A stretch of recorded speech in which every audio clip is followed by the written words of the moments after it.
Boa tarde, senhoras e senhores. Estamos aí com mais um Literação, seu programa de literatura e música. E hoje nós temos um convidado muito especial, né? É um amigo meu, um amigo querido, uma pessoa que eu tenho na maior autoestima. É o Dr. Luiz Mariano, né? Ele é o presidente, atualmente ele está como presidente do Lions Club de Rocha Miranda, né? O Lions Club, que é uma instituição internacional. Ele vai falar um pouco sobre essa instituição e também vai falar sobre um projeto que ele já vem já há algum tempo, né? Produzindo, elaborando, de valorização da cultura no bairro de Rocha Miranda e adjacências, né? Vai falar sobre essa imigração e tudo mais. A gente vai bater um papo aqui e ele vai falar. Boa tarde, Luiz Mariano. Boa tarde, meu amigo Chuchu, de muito tempo atrás, né? Sim. Então é uma satisfação estar aqui, junto com você, trabalhando outra vez. Isso. Nós, há muito tempo atrás, trabalhamos juntos. Juntos no jornal, Rocha Miranda em Revista. Rocha Miranda em Revista, e nós fazíamos, né? Eu ajudava ele, isso, o pai dele, a fazer um jornal informativo do bairro, que na época era a comunicação que podia ter, né? Não tinha essa coisa das redes sociais como hoje, né? Hoje está mais fácil, mas naquela época tinha que pegar, ir pessoalmente, tirar foto, entrevistar a pessoa ao vivo, né? E eu tive a satisfação de poder ajudar o Chuchu a fazer isso. O jornal. Né? E presenciar várias coisas loucas que lá, né? Sim. Muito bacana. Festival de música, né? Da praça. Chuchu aparecendo, vestido de baiana. Na praça de Rocha Miranda, né? É um tempo muito bom que ficou ali, marcou nossa amizade. Isso. Mas vamos falar hoje, né, sobre o Lions, né? Isso. Luiz Mariano, eu queria saber, eu e os espectadores, ouvintes, quer saber o que é o Lions Club, né? O Lions Club é uma organização que ela é internacional, ou seja, tem em mais de 200 países, 206 países, né? E a finalidade dela é ação beneficente, tentar ajudar. Ela atua através da ação de vários clubes locais, né? Alguns bairros, não todos os bairros do Rio de Janeiro, mas alguns bairros possuem Lions.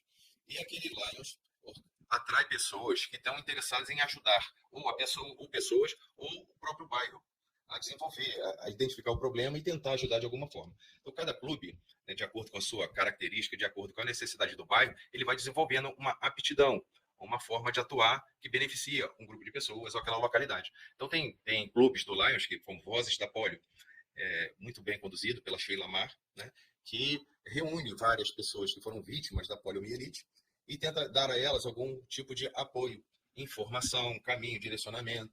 Então, ele trabalha especificamente com esse tipo de atuação.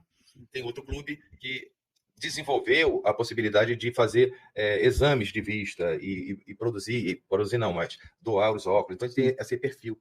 O Rocha Miranda, durante muito tempo, teve o perfil de ajudar as pessoas com empréstimo de cadeiras de rodas, camas hospitalares, muletas, porque, às vezes, a pessoa precisa desse tipo de material durante um tempo, até que se houve uma fratura de fêmur, por exemplo.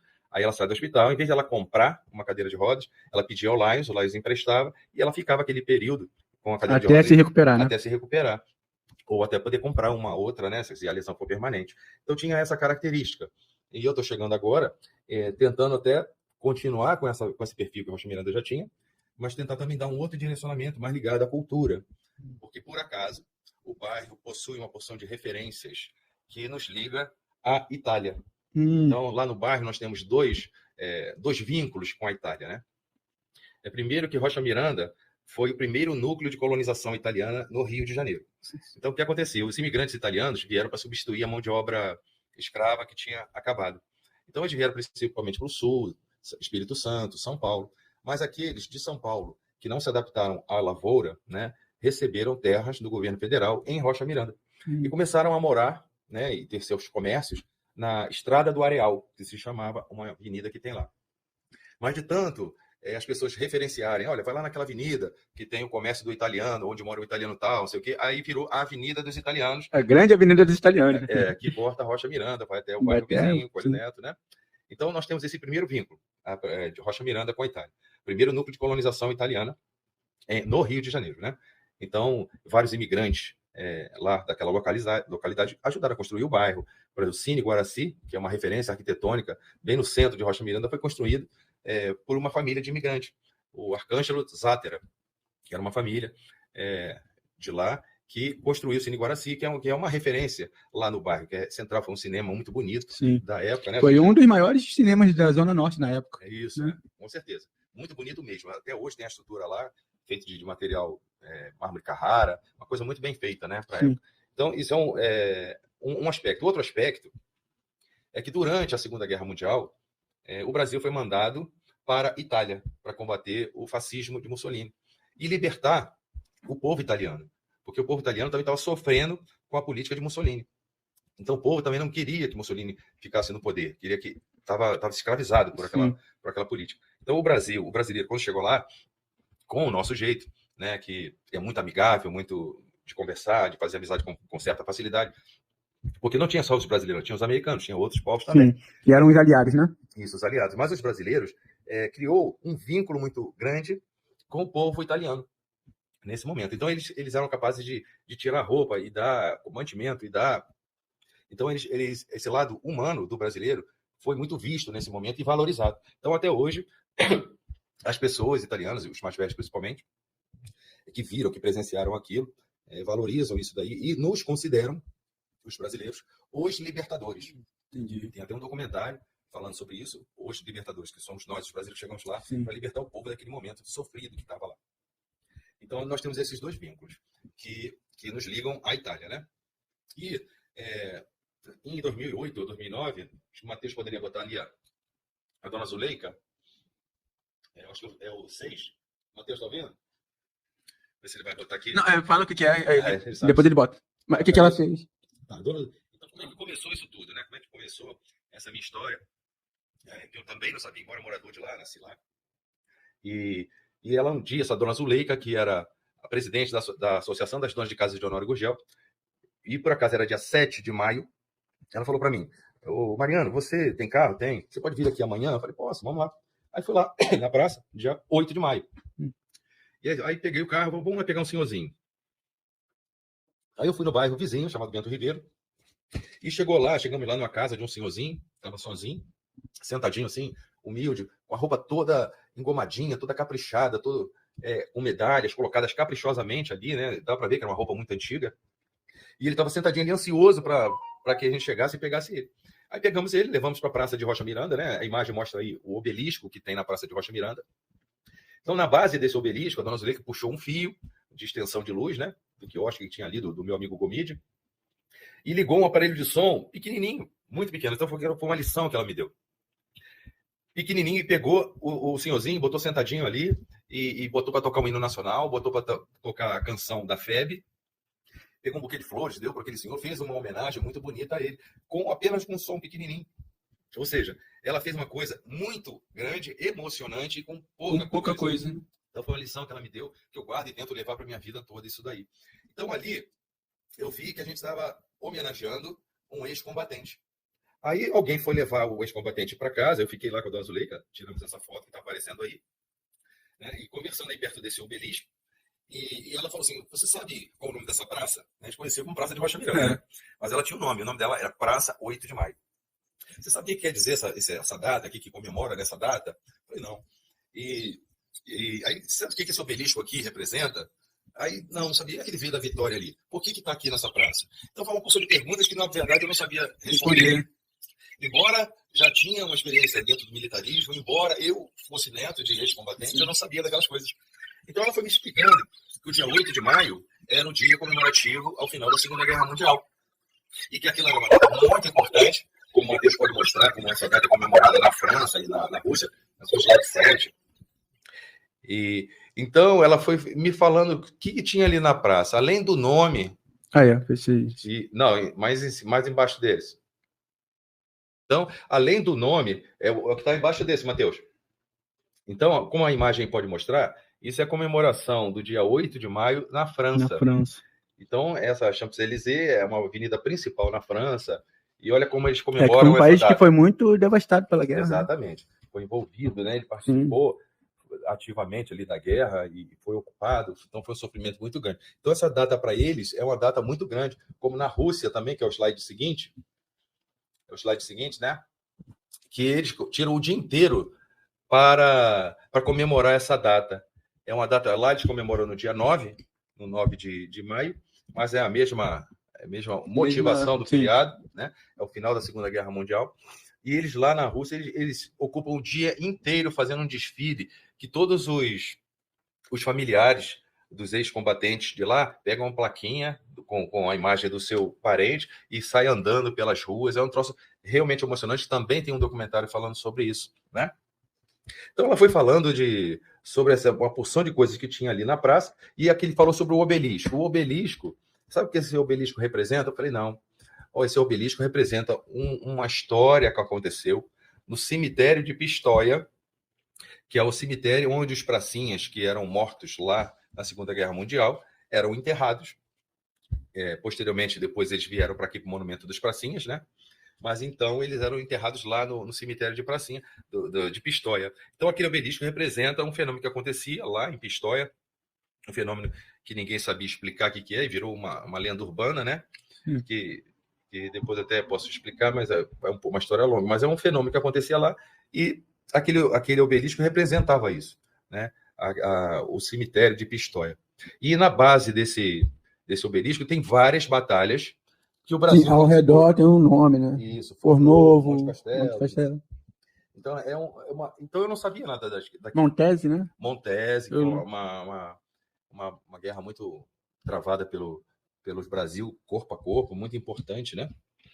Porque o brasileiro, ele se destaca, né? Pode não ter equipamento, pode não ter muita coisa, mas o brasileiro em si, né? Ele se destaca em qualquer coisa que ele se propõe a fazer.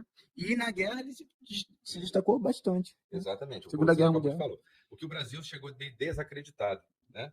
Mas quando os brasileiros começaram a atuar, eles passaram, os americanos principalmente, passaram a valorizar o serviço do brasileiro. Então foi muito homenageado e foi destacado isso pelos americanos, principalmente, que o crescimento, a evolução do Brasil na Segunda Guerra Mundial foi grande. Então, a dona Zuleika comentou sobre várias referências, né, que depois eu comecei a estudar essas. E além da Praça 8 de Maio, além do Obelisco de Pistoia, além do Monumento do V da Vitória, que nós não mostramos, né? Pode ter a foto aí do Monumento do V da Vitória. Uma antiga, né, que tinha um monumento antigo, e tem também o atual, que é maior, de 4 metros, bem bonito mesmo, o Monumento do V da Vitória. Sobre a Segunda Guerra Mundial na Europa, né? Então nesse contexto todo, nós temos a Escola Itália, que é lá em Rocha Miranda, temos a Avenida dos Italianos, tem a Escola Monte Castelo, que o Monte Castelo foi uma conquista dos brasileiros, a conquista do Monte Castelo foi bem importante naquele momento histórico. Tem a Escola Fornovo, que é lá também. Em Fornovo de Taro, uma cidade da Itália, aconteceu um fenômeno que eu acho importante destacar, né? Que foi a rendição de 15 mil soldados alemães às tropas brasileiras. É muita gente se rendendo uma tropa, né, do Brasil. Brasileiro. Então, é uma coisa que não acontece. Aí a imagem. Aí a imagem do V da Vitória, né, do monumento V da Vitória, que existia antigamente, né, ela foi tirada, trocada por uma outra, mais moderna, né, com design mais bonito, inclusive, maior, 4 metros de altura, marcando esse episódio, que é o final da Segunda Guerra Mundial. Então, Fornovo teve essa reedição. Tem a Escola Pio XII, que era o Papa da época, Escola Oswaldo Aranha, que é também em Rocha Miranda. Então, Oswaldo Aranha é uma pessoa que era Relações Internacionais na época da Segunda Guerra Mundial e teve grande importância naquele momento. Teve importância tanto para o Brasil entrar na Segunda Guerra Mundial do lado dos aliados, ele teve essa importância, porque, no fundo, o Brasil tinha uma relação muito estreita com a Alemanha. E cogitou-se, né? Quase tivemos aí né, estaríamos do lado errado, né? Exatamente. Quase. Então, se a gente não está do lado errado, graças ao Oswaldo Aranha, que fez esse lobby de bom, vem para cá que é melhor. Aí está mostrando como é hoje, né, o monumento do V da Vitória, lá na Praça 8 de Maio, né, que é bem mais bonito, bem mais imponente, como deveria ser. Então, o Oswaldo Aranha teve esse momento de importância para a gente ficar do lado dos aliados, e teve uma outra importância porque ele presidiu a segunda conferência da ONU, que foi quando criaram o Estado de Israel. Então, a importância dele não foi só porque ele presidiu. Ele interrompeu a sessão quando ele viu que não ia dar muito bom, e ele fez o lobby. Vamos ajudar aqui a resolver essa situação. Então, ele teve essa importância. Em Israel, o Oswaldo Aranha é muito conhecido. Em Israel tem a Praça Oswaldo Aranha, o Shopping Oswaldo Aranha, a Rua Oswaldo Aranha. Então, todo israelense conhece esse nome desse brasileiro. Sim. E hoje, até hoje, as conferências da ONU são abertas pelo presidente brasileiro, seja ele qual for, por causa do Oswaldo Aranha. É uma tradição que se tem desde lá das primeiras conferências do Oswaldo Aranha. Pós-guerra, né? Então, temos a Escola Carmela Dutra, que é ali perto. Temos o que era o Hospital Carmela Dutra, né? Esse nome Carmela Dutra foi uma forma de homenagear o Eurico Gaspar Dutra. Isso, que foi o presidente da época. Isso. Que na época da guerra ele era o ministro da guerra. Sim. Entendeu? Depois veio a 46, né? Foi 46 a 50. Isso mesmo. Tá? Então temos muitas referências. E temos também a Escola João Batista de Matos, que é uma história interessante, né? Carmela Dutra, onde eu trabalhei durante 14 anos. Saiu? Saí, agora estou em outro lugar. Sério? Eu sou funcionário do município, né? Uhum. E durante meus 14 anos eu trabalhei lá. Trabalhou lá. Eu fui atendido, Eu fui atendido aí no Carmela. Mãozinha de fada, pô! Dentista ali, 14 anos nesse hospital que chamava. Uhum. Agora chama CMS Carmela Dutra, né? E tem a Escola João Batista de Matos, onde eu também estudei. Meu primeiro ano do segundo grau foi lá, no Batistão. O famoso Batistão. Lembra? Sim. Eu não estudei lá, mas eu conheço vários amigos, né? Você é um deles, eu não sabia que você estudou lá, mas tem vários amigos que estudaram lá. Então, o João Batista de Matos, é interessante falar sobre ele, que ele estava nesse contexto da Segunda Guerra Mundial, né? E não foi à Itália, mas foi responsável pelo treinamento das pessoas que foram para a Itália. E depois também ele escreveu vários livros falando sobre a FEB, falando sobre os monumentos, inclusive do Rio de Janeiro. Então foi uma pessoa bem bacana. E ele foi o primeiro marechal negro do Brasil. E foi uma informação que eu soube hoje. A gente conversando, né? Então, estudando sobre ele, eu fiquei assim, bem apaixonado pela história dele, pelo que aquela história dele representa para mim. Para mim foi muito significativo esse estudo que eu fiz, muito inspirador, porque ele, embora negro, a questão negra dele não foi o grande diferencial. Ele foi desenvolvendo a partir da capacidade dele de estudar, de escrever, de se posicionar, de fazer um bom serviço, de apresentar um bom resultado, né? Mas a história dele fala principalmente de oportunidades, na minha visão. Então, o grande diferencial que eu vejo é que ele teve a oportunidade de chegar onde chegou, né? Graças à mãe dele, que era babá numa casa de pessoas que tinham condição financeira melhor. E essa família conseguiu apoiar ele, conseguiu dar uma oportunidade. Sim. Então, a grande questão é dar a oportunidade. E ele soube aproveitar essa oportunidade. Aí vai o mérito dele, né? Sim. Que houve a oferta da oportunidade, ele abraçou aquilo e foi desenvolvendo. Ele não ficou parado no militarismo. Ele estudou, fez mil coisas bacanas, né? Então, é um caso que eu quero estudar mais a fundo, né? Porque acho que merece, né? Bom, isso tudo, toda essa pesquisa, você vem desenvolvendo a fim de se criar alguma coisa relacionada a tudo isso que você fez. Exatamente. Então, o que acontece? Com esse estudo, tem dois aspectos, né? Essas referências da Segunda Guerra Mundial, elas podem não ser importantes para algumas pessoas, mas para outras tem grande importância, né? Para aquelas pessoas que têm seu parente vitimado naquele momento, como meu avô morreu na Segunda Guerra Mundial, tantos outros parentes passaram por isso também. Então, passa a ter um peso diferente aquela história, aquela homenagem àquele momento histórico. E eu acho que o Brasil, por ter participado da Segunda Guerra Mundial ativamente, ou seja, o Brasil foi o único país da América Latina a participar da Segunda Guerra Mundial. Então, nós, nessa data 8 de maio, nós teríamos de comemoração, pelo menos as pessoas que participaram, né? Agora, a questão que eu quero mais desenvolver lá em Mochineira é a questão da imigração italiana. Eu comecei a estudar sobre a imigração italiana e cada vez que eu estudava, eu ficava mais apaixonado com a história desse povo, né, que chegou aqui em uma situação de muita miséria, sem condição nenhuma. Então a gente tenta substituir, entre aspas, o trabalho escravo por esses escravos. Mas na prática, em muitos momentos, eles viraram os escravos brancos. Porque eles poderiam trabalhar naquela terra, aí depois teriam que pagar a produção, eles tinham que consumir, se alimentar, se vestir. Então, eles eram obrigados a consumir as coisas do mercado da pessoa que é proprietária da terra. Então, na verdade, estava sempre deu bem, entendeu? Foi uma história de luta, não existe até hoje. No Brasil, a gente não sabe, mas esse suporte que existe até hoje. E então, essa parte da questão do imigrante italiano, eu comecei a estudar e percebi o quanto nós, brasileiros, absorvemos a cultura italiana, o quanto essa cultura italiana, o quanto o imigrante italiano ajudou a tornar o Brasil que ele foi.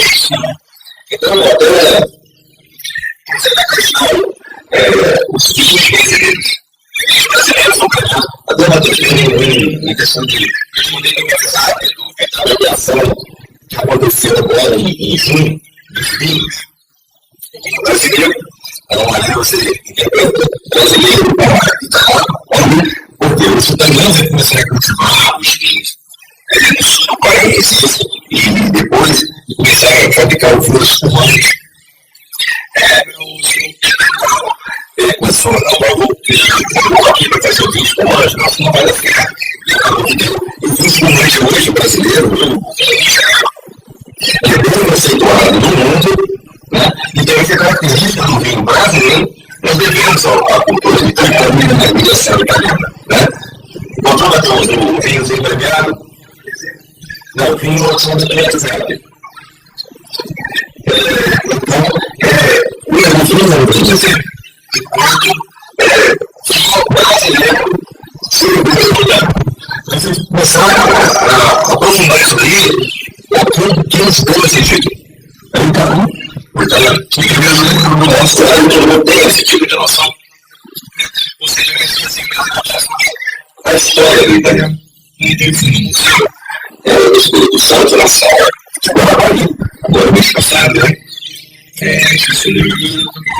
Mas lá no museu começaram a dar uma merda de um imigrante italiano, brincando com as condições que chegaram naquele tempo. Não tinha nada, não tinha condição de manter a produção de escola, a produção dele. Então, foi uma situação muito difícil. Mas eles, de forma incansável, batalhando pelos doentes alimentares que existiam na época lá no museu. E isso conseguiu referência ao observação de refrigerante. Então, a questão que eu queria tanto ressaltar é que ser no Brasil, o brasileiro no Brasil, sendo um paredão, uma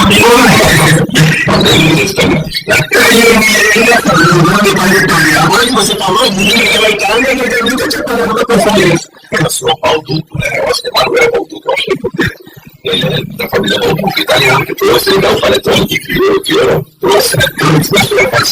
Eu também vou documentário sobre isso. Como é que ele começou? Não foi fácil de um italiano, entendeu? Mas a contribuição deles foi muito grande. Então, o que seria São Paulo, São Pizza, que são o caminhão de ricota, caminhão de ricota, espaguete. O brasileiro deve uma parte dele exatamente. O Gavioli, esses nomes todos, só não tem como colocar isso. Isso pode considerarmente, naturalmente, esses alimentos, e a gente está então, o que eu percebi, né? Vamos falar sobre ele, sim. Eu acho que vale a pena a gente gastar um tempo falando sobre isso daí. Uhum. Mas vamos continuar falando sobre a imigração italiana, né? A imigração italiana, se eu não me engano, eu acho que o Brasil é o país com maior número de descendentes italianos no mundo. Não tenho certeza não, mas eu acho que sim. A gente tem que ver na internet. Mais do que nos Estados Unidos? Eu acho que sim. Ou seja, pode não ser o maior, mas é um país... Mas é um dos maiores. Com maior quantidade de imigrantes italianos no Rio de Janeiro, no Brasil. No Brasil. Então, durante a pandemia, eu sou funcionário do município, né? E a gente trabalhava na questão da vacina, e existe uma função chamada escriba, onde o funcionário fica e recebe a pessoa que vai receber a vacina, qual é o seu nome, tal. Aí escreveram um papelzinho para dar aquele comprovante de vacina. Então, eu, nessa função, De escriba. quando percebia que o sobrenome era italiano, eu puxava assunto. E de onde é esse nome? Qual a história? Tu sabe alguma coisa sobre teu avô, sobre a imigração, quando chegou e tal, tal. Então, o que deu para perceber nessa minha experiência é o seguinte: existe um buraco, existe uma carência, existe uma necessidade de que essa história da imigração italiana seja valorizada, seja contada, que alguém se ocupe dessa missão. E olha, nós, brasileiros, somos descendentes do índio, do português, do negro e tal, mas também do italiano. Entendeu? Porque muitas coisas nós devemos aos imigrantes italianos hoje, né? Então, essa consciência, essa certeza que eu pude ter nessa missão de descobrir lá qual é o teu sobrenome. Então, as pessoas de sobrenome italiano... E principalmente no bairro de Rocha Miranda, né? Que de tanta referência que tem ali e as pessoas não sabem. E não sabem. E outras não valorizam, porque também você não pode valorizar uma coisa que você não conhece. Então, acho que a minha missão seria mostrar, pelo menos, apresentar. Existe isso daqui. Existe uma história, existe um povo italiano que veio para cá nessas condições e foram superando as dificuldades e chegaram e nos cederam esse hábito, esse outro hábito, esse costume, nos possibilitaram participar de um concurso de vinhos, nos possibilitaram participar de campeonatos de Fórmula 1. Cadê o vinho, Matheus? Não tá achando, não? Eu mandei no WhatsApp mandei no teu WhatsApp. Então, deu para perceber isso.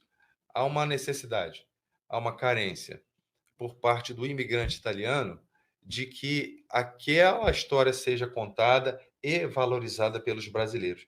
Foi a minha percepção. Em relação à Fórmula 1, né, a gente veio conversando, qual é a influência na Fórmula 1 da Itália no Brasil?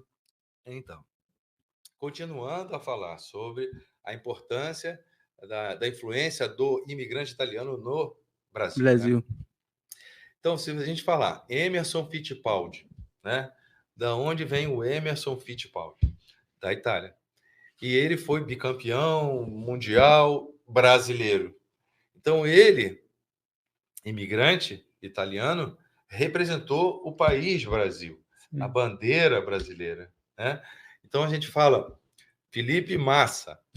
Então, o que ele fez? Ele foi campeão, foi corredor, e representando quem? O Brasil. Você fala Ayrton Senna, imigrante italiano também. E um dos maiores brasileiros. Né? Então, são pessoas que você costuma falar, saber que elas existem, mas você não costuma fazer a associação. De onde vem esse cara?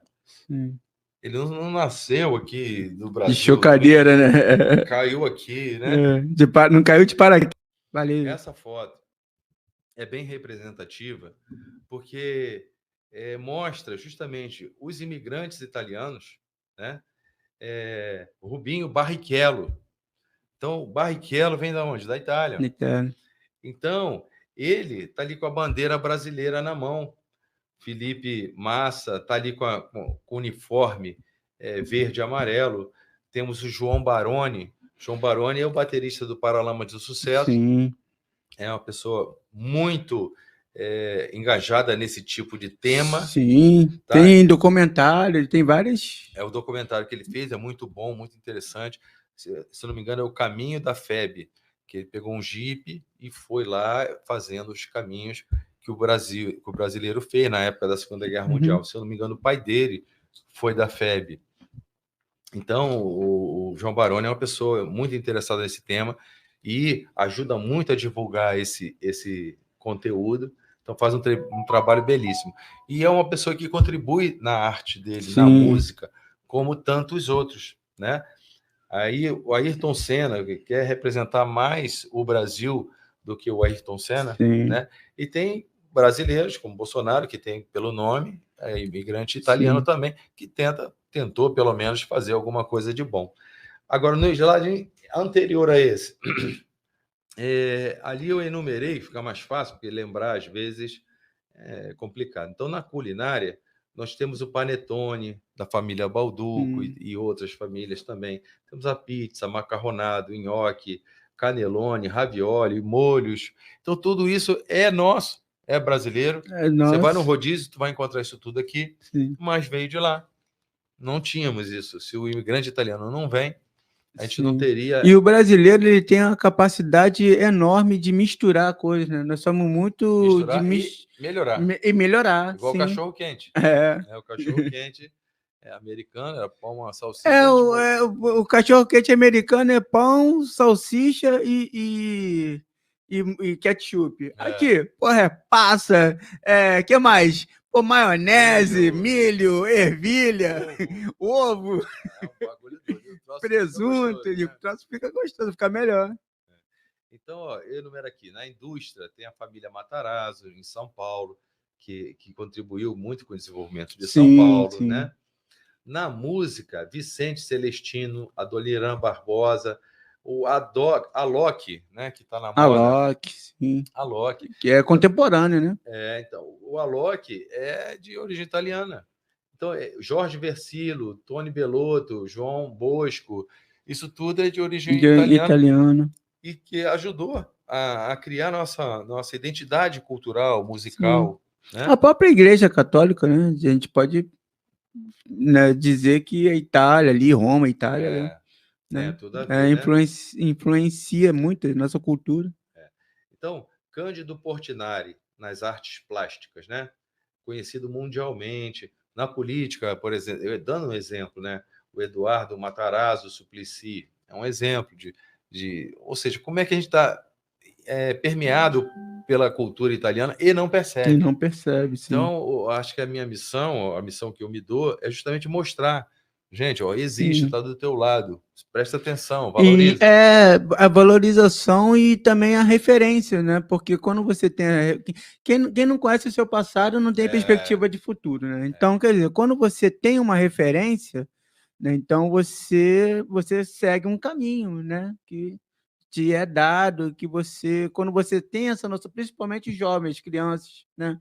Então, você tem aquele caminho, você segue, você tem um norte, né? Então, esse trabalho que você faz, eu vejo como isso, né? Um norte. É verdade. Então, só para continuar aqui, como é que a gente é envolvido nessa cultura italiana, né?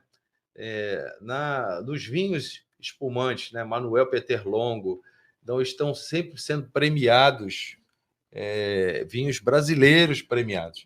Mas essa premiação veio por causa da imigração italiana. Então tem a premiação de agora, de junho, o vinho brasileiro tirou em primeiro lugar num campeonato muito importante do vinho e devemos de novo, né, a eles, né? Então, na dramaturgia, nós conhecemos Edson Celulari, Luana Piovani, Giovanna Antonelli, Cadu Moliterno. Então, a gente está acostumado a lidar com esse povo, mas quando olha para ele, não percebe que existe um passado atrás dele. Um passado bonito, de sofrimento, de batalha, de conquista, né? Então, essa é a questão que eu quero valorizar.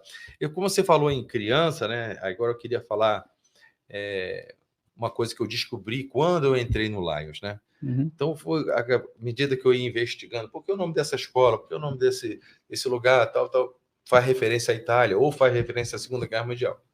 Então, eu descobria muita coisa, né? E nome de rua e tudo. Aí eu fiquei intrigado por que alguém, ou o que aconteceu na cabeça lá de alguém responsável pela nomeação dessas estruturas que estavam sendo formadas ali com nomes daquele momento, ou da imigração ou da Segunda Guerra Mundial. E quando eu entrei no Lions, eu conheci um senhorzinho, o senhor Maurício, que ele gostava muito de contar história, né? ele tinha uma memória muito boa e gostava e curtia essa coisa de contar história. E ele conheceu o Antonino de São Paulo Filho. Aí que a coisa começa a ser amarrada, por que tantas referências naquele lugar? O Antonino de São Paulo Filho foi um ex-combatente, foi uma pessoa da FEB, que foi para a Itália. Então, a estrutura de saúde do Exército, na época, era pequena. Então, para eles fazerem, aumentarem os funcionários, né, as pessoas militares que poderiam prestar serviços de saúde, eles abriram a quem sabia aplicar injeção ou sabia fazer curativo. E o Antoninho São Paulo Filho trabalhava numa farmácia, até em frente ao Cine Guaraci. Então, ele se alistou, né, na FEB, na área de saúde. E lá, na área de saúde, ele foi para a Itália e ficou lá. Na Itália, tem foto do São Paulo Filho na Itália. Se você puder botar aí. Então, o São Paulo Filho, como ele era conhecido lá em Rocha Miranda, principalmente ele foi um grande patriota, né? Então, o que aconteceu com ele? Ele foi na Itália e voltou para Rocha Miranda. Quando ele voltou, ele passou a ter grande influência política, social, e passou também a trabalhar na Secretaria de Educação.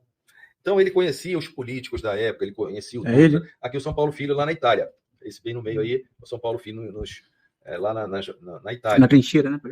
Então, a influência dele trouxe até o Getúlio, o Juscelino Kubitschek. Tem também Juscelino Kubitschek aí. Mateuzinho? Então, a influência dele política era tão grande que ele conhecia o presidente da República, conversava com o presidente da República, conheceu Getúlio Vargas não, conheceu Juscelino Kubitschek. Juscelino Kubitschek teve em Rocha Miranda, na casa dele, no aniversário da filha dele. Tem até a foto aí que o Mateuzinho vai mostrar. Deu pra achar? Aí esse de bigode mais embaixo, mais à frente, né? É o Antonino de São Paulo Filho, o São Paulo Filho, e o Juscelino. Isso aí é na casa deles ali, na Rua das Opalas, em Rocha Miranda. Pô, eu não sabia que o Juscelino tinha estado em Rocha Miranda, olha. É verdade. Então, graças à influência dele. Então, essa influência foi suficiente para... Até tem os dizeres da placa também de 8 de maio. Vê se tem a foto aí. Graças a essa influência política e a posição que ele ocupava lá na Secretaria de Educação, ele é que sugeria nomear aquelas estruturas de escola, hospitais, que estavam se formando naquela época, 1950 e pouco, né? Uhum. Então, ele que foi responsável por esses nomes, Fornovo, Monte Castelo, Pio XII, Oswaldo Aranha, que era o contexto que ele viveu. Daquela época, né? Sim. E que perdura até hoje, né? As crianças, você estuda ali, naqueles colégios ali, todos com esses nomes. Né? E muitas vezes não sabe, né? E não sabe, a Praça 8 de Maio. Mariana, eu só vou te pedir uma coisa. A gente Mateuzinho, quanto tempo? Hã? Não, dá pra botar até 13h30? 13h20? Então tá, então vamos mostrar os vídeos, né? Vamos mostrar os vídeos. Esse programa aqui tem que ter duas partes, hein? Porque tem muito conteúdo. E, cara, eu nem senti nem passar, cara. Mas esses vídeos que vão vir agora são muito importantes. Que mostram justamente o carinho que existe entre o povo italiano e o povo brasileiro. Né? Então, aconteceu em Montese, um senhor chamado Giovanni Sula, que é meu amigo, ele é cadeirante e ele é um historiador muito apaixonado pelo assunto da FEB. E lá ele faz várias pesquisas da FEB. De vez em quando ele vem no Brasil, numa oportunidade que ele veio, eu pude fazer entrevista. Mas lá na FEB, lá em Montese, ele ajudou a organizar uma festa em maio, ou abril. Acho que lá eles comemoram dia 25 de abril. Fazer uma festa onde as crianças italianas, lá em Montese, cantaram em português a canção da FEB. Então,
Agora, Aí fala um pouco desse vídeo. bom, aí esse vídeo são as crianças da Itália homenageando o Brasil. E aqui eu organizei uma retribuição a essa homenagem através das crianças da Escola Itália que tinham aula de italiano. Então, a gente fez um vídeo mostrando as crianças da Escola Itália cantando em italiano o hino da Itália. Então, Para retribuição a esse vídeo. a esse vídeo.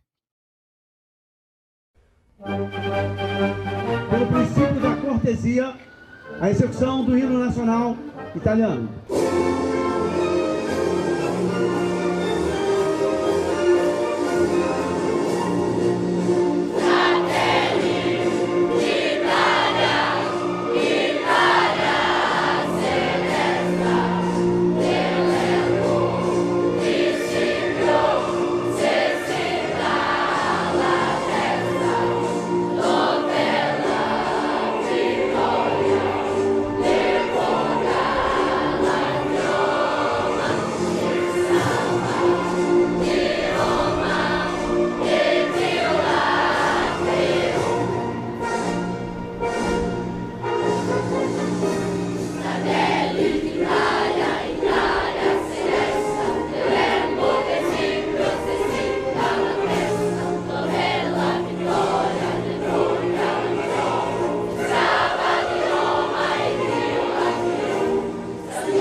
Aplaude aí, Matheus. Vamos aplaudir essas crianças aí, maravilhosas.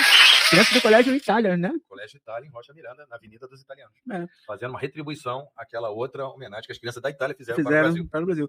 Bom, Mariano, faz as suas considerações finais. O programa, cara, eu nem senti o programa e ainda tem muita coisa para falar. A gente com certeza vamos fazer aí um segundo programa para a gente falar sobre mais coisas. Mas faz suas considerações finais aí. A gente está agora lá no Lions Rocha Miranda, né? E a gente está tentando desenvolver esse trabalho de valorização dessa cultura, desse conteúdo que nos liga à Itália. E se vocês puderem acompanhar, Lions Rocha Miranda.